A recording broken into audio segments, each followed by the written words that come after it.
mga boss sa labas ng gate ng aming company. Ito yung gate. 11:20 ay break time mga boss, no? Pero dito ang bagsakan ng mga Lazada.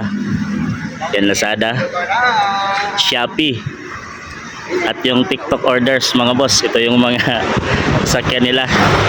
Dito nakalatag na yung mga order mga boss. Ayan, oh. Ito yung sa Shopee. Ito yung sa TikTok. Ayun, ibang mga delivery. Kalatag na para mamaya abot na lang dito sa gate. Kanay, TikTok?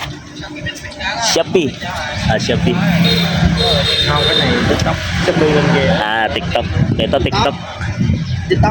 TikTok lang. Si Boy. Si Boy. Ayan, oh.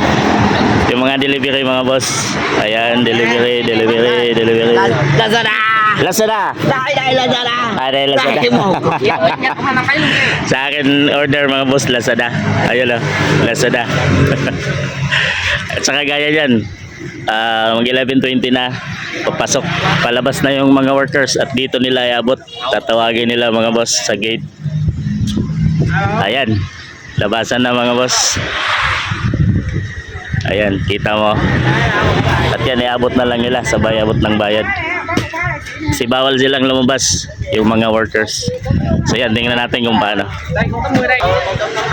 Ito yung Shopee. Dito yung sa kanya sa damuhan.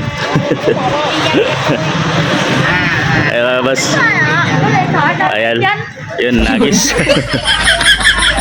Inagis lang. Ayan, abutan ng bayad. Yun, abutan ng bayad. Pera.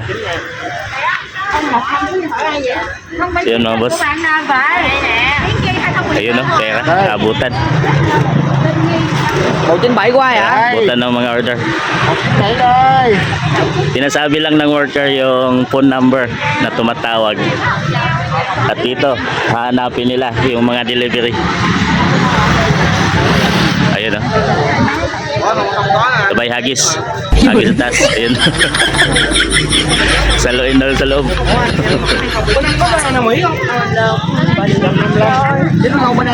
Ayun mga boss, ganyan lang ang buhay ng mga worker. Di talaga nawawala yung mga order natin sa Lazada, Shopee, tsaka yung sa TikTok. Dahil easy nga naman, hinahatid dito. Saan ka naka-address?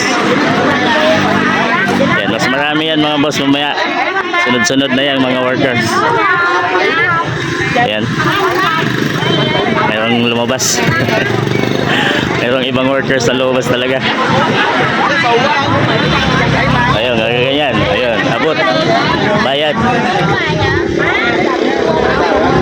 Yan, bayad.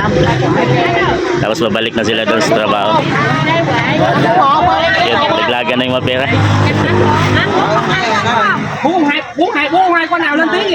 Buhay Lazada, Shopee, at TikTok. Sumigaw na isa. Nahanap niya yung order niya. Yan lang buhay ng mga Vietnamese. Gaya sa atin na mahilig tayo sa Lazada. So dito lang. Ganyan lang, araw-araw yan mga boss. Ganyan ang gawain ng mga worker.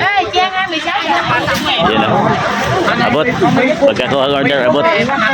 Sabay abot ng bayad. So yun lang, ma-share natin mga boss. Thank you so much. Bye-bye.